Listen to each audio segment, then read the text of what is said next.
selama ini kita punya salah persepsi. Oke. Banyak orang berpikir bahwa saya harus punya motivasi dulu, baru kemudian saya akan melakukan sesuatu. Oke. Buku ini membalik, bahwa kadang ada situasi di mana kita mencemplungkan diri kita dalam situasi itu, baru ternyata motivasi akan muncul di sana. Salah satu tanda bahwa motivasi itu ada adalah ketika kita mulai merasa bahwa, tahu-tahu waktu udah lewat begitu, dan tahu-tahu ternyata kita udah tenggelam di dalam apa yang kita kerjakan. Nah, motivasi tidak ada adalah pada saat ketika kita merasa, aduh melakukan sesuatu itu berat banget, kok butuh energi banyak banget untuk melakukan itu, kok kayaknya waktu itu berjalan lambat banget. Nah, itu contoh bagaimana motivasi itu terlibat atau enggak. Tetapi seperti yang saya katakan, kadang dalam kehidupan kita sehari-hari, dengan sendirinya, ketika kita mencemplungkan diri kita, merasakan asyik, itu akan membantu kita untuk mendapatkan motivasi itu. Smart FM. Smart Career. Halo Smart Listeners, saya Tasya Rustama menemani Anda dalam podcast Smart Career. Di kesempatan kali ini saya punya tamu spesial yang pasti akan kita gali ilmunya lebih lanjut ya, bersama dengan Pak Antoni Diomartin. Halo Pak Antoni. Hai Mbak Tasya. Gimana kabarnya hari ini? Semangat? Semangat Antusias? dan antusias. Luar ya, biasa. Pastinya. Kalau kita ngomongin zaman sekarang Pak Antoni, banyak nih remaja-remaja gitu ya, anak-anak muda yang kalau misalnya melakukan sesuatu, kalau dia males gitu ngomongnya gini, aduh nggak punya motivasi gitu. Aduh nggak punya motivasi deh untuk lakuin ini, untuk lakuin itu. Kalau kita mau ngomongin motivasi itu sebenarnya apa sih Pak Antoni? Apakah itu satu-satunya hal untuk membuat kita terdorong gitu melakukan sesuatu? Iya. Nah, ini korban motivator ini. Ya. Jadi seringkali banyak kalau dalam percakapan sehari-hari seperti kata Mbak Tasya, memang banyak yang merasa bahwa saya nggak bisa melakukan sesuatu. Kenapa? Karena motivasi sedang tidak ada. Nah, ini menarik. Kenapa? Karena ada satu buku yang saya mau ceritakan kepada teman-teman. Judulnya adalah So Good They Cannot Ignore You, dari Cal Newport. Nah, buku ini menarik. Kenapa? Karena buku ini bercerita bahwa selama ini kita punya salah persepsi. Banyak orang berpikir bahwa saya harus punya motivasi dulu, baru kemudian saya akan melakukan sesuatu. Buku ini membalik, bahwa kadang ada situasi di mana kita mencemplungkan diri kita dalam situasi itu, baru ternyata motivasi akan muncul di sana. Jadi ada banyak kisah yang menarik kalau kita perhatikan, misalnya contoh Ernest Hemingway, salah satu penulis yang penerima Nobel juga. Apa yang dia lakukan adalah, dia bilang saya harus menghasilkan karya saya, tapi saya nggak bisa menunggu sampai motivasi itu muncul. Kan motivasi itu muncul mungkin bisa bertahun-tahun baru kemudian karya saya keluar. Apa yang dia lakukan adalah dia akan bangun pagi dengan jadwal yang tetap, dia akan berdiri dia akan duduk, dan kemudian di mesin ketiknya itu dia akan mulai mengetik. Dan entah kenapa ketika mesin ketiknya sudah mulai mengetik, dan dari situ akan muncul motivasinya. Sama ternyata sastrawan Indonesia Pramudia Anantatur juga punya kebiasaan yang mirip. Jadi secara khusus setiap pagi beliau akan duduk dan kemudian mulai menulis. Jadi artinya gini, ini jadi pertanyaan yang menarik. Motivasi dulu baru kerja atau kerja dulu baru motivasi? Ya, seperti telur dulu atau ayam dulu. Kita mengatakan dua-duanya bisa kok. Karena apa? Seringkali itu jadi excuse. Banyak orang yang kemudian berpikir, aduh saya butuh motivasi nih. Nah, dalam situasi ini kita ingin mengatakan, sometimes you don't need motivation. Sometimes what you need adalah untuk mencemplungkan Anda, mulai mengerjakan dulu, dan dari situ kemudian motivasinya akan muncul sendiri di situ. Oke, baik. Apa pertanda ketika motivasi itu muncul? Kadang-kadang kan kita nggak aware nih Pak Antoni terhadap hal itu. Apakah ketika kita merasakan menggebu-gebu, bergairah terhadap hal tersebut, atau gimana? Salah satu tanda bahwa motivasi itu ada adalah ketika kita mulai merasa bahwa, tahu-tahu waktu udah lewat begitu, dan tahu-tahu ternyata kita udah tenggelam di dalam apa yang kita kerjakan. Nah, motivasi tidak ada adalah pada saat ketika kita merasa, aduh melakukan sesuatu itu berat banget, kok butuh energi banyak banget untuk melakukan itu, kok kayaknya waktu itu berjalan lambat banget. Nah, itu contoh bagaimana motivasi itu terlibat atau enggak. Tetapi seperti yang saya katakan, kadang dalam kehidupan kita sehari-hari, dengan sendirinya, ketika kita mencemplungkan diri kita, merasakan asyik, itu akan membantu kita untuk mendapatkan motivasi itu. Maka kata kunci dari motivasi itu sendiri sebenarnya ada banyak berhubungan dengan kata emosi. Ya, emotion. Energi for motion sebenarnya. Energi untuk bergerak. Untuk bergerak. Dan itulah motivasi kan. Ketika kita merasakan, seneng ya, kok happy ya, kok fun ya. Dan itu sendiri sebenarnya akan menjadi cikal bakal yang membakar motivasi kita untuk melakukan sesuatu. Ketika misalnya contoh, Mbak Tasya di broadcasting misalnya, saya di bidang pendidikan training misalnya. Ketika saya merasa, fun ya, menyenangkan ya.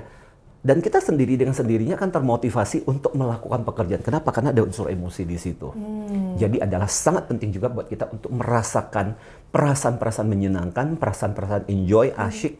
Dan biasanya itu akan sangat dekat dengan motivasi kita juga. Oke, nah gimana caranya untuk membangkitkan itu Pak Antoni? Apalagi kalau kita ngomongin sekarang generasi mager, malas gerak gitu ya. Betul. Nah, berarti generasi-generasi ini sebenarnya untuk bisa punya motivasi harus bergerak dulu, nggak bisa mager begitu kan? Gimana cara untuk membangkitkannya? Nah, jadi ada dua jenis motivasi nih pada kesempatan ini. Kita bahas ada motivasi internal dan eksternal nih ya.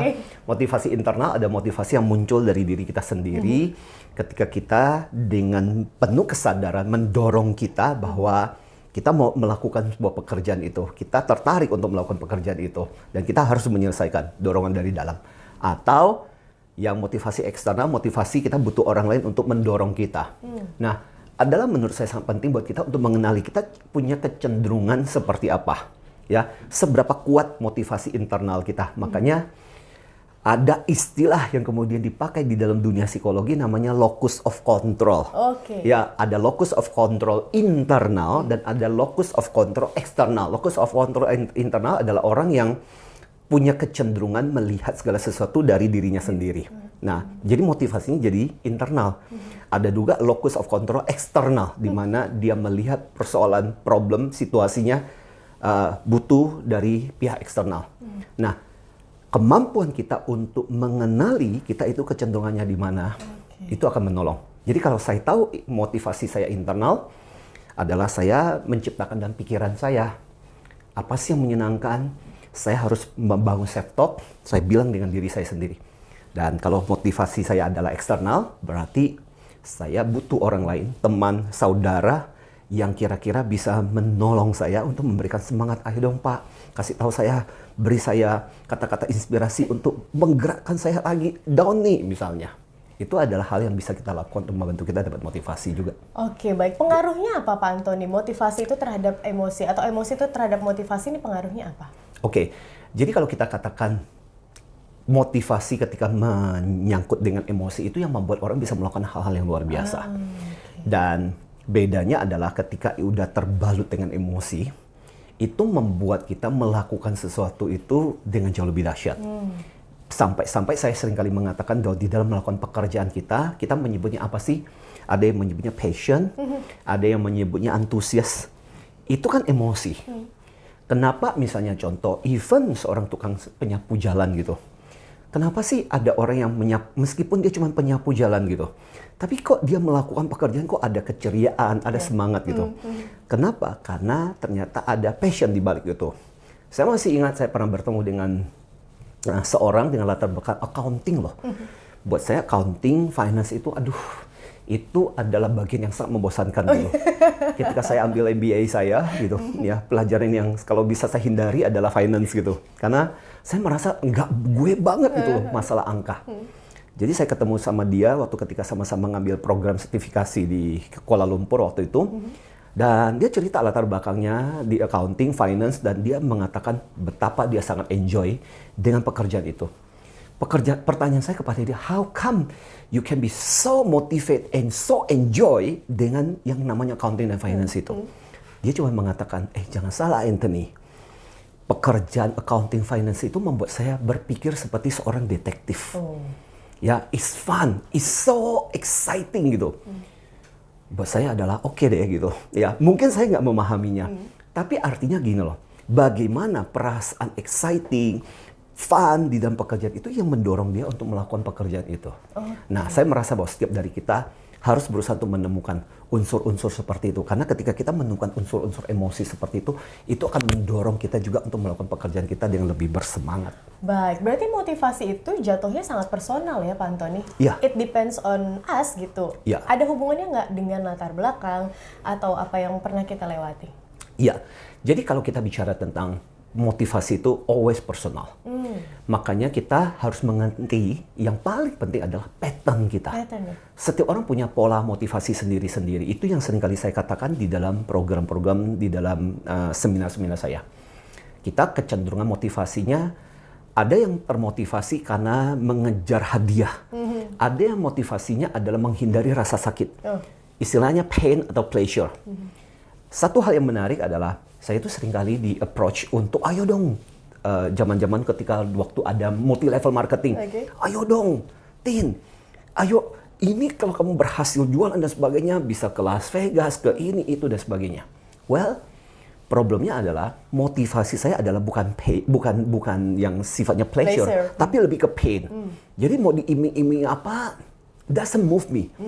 Tapi ketika dikatakan masa sih kamu mau seperti masa dulu, masa ketika nggak punya uang, masa menderita, masa sih kamu mau seperti kayak gitu terus-menerus? Itu yang akan menggerakkan saya. Ya, jadi dari situ saja sebagai contoh itu menggambarkan bahwa setiap orang itu pola motivasinya berbeda-beda dan itu yang harus kita kenali. Nah, kadang kita salah memencet tombol motivasi orang, makanya kemudian dia tidak bergerak. Ya, ada juga motivasi yang apakah dia seperti tadi, motivasinya cenderung dia mau sama dengan orang lain atau berbeda dengan orang lain. Saya, kalau dikatakan sama misalnya contoh ada yang mencoba memberikan motivasi, ayo dong masa sih kamu nggak mau sama kayak dia, bisa sukses seperti dia, saya akan benci banget dengan kalimat seperti itu. Karena apa? Pola motivasi saya adalah berbeda. Gue nggak mau sama, gue mau beda, gue mau lain. Jadi ketika saya dimotivasi, ayo dong, kamu harus sukses. Kamu harus menjadi pribadi yang jauh lebih sukses, lebih berbeda dengan dia. Nah, itu akan menggerakkan saya. Jadi dalam hal ini, yang mau kita katakan adalah mengenali, memahami pola motivasi setiap orang. Itu sangat penting. Makanya ini sifatnya sangat personal.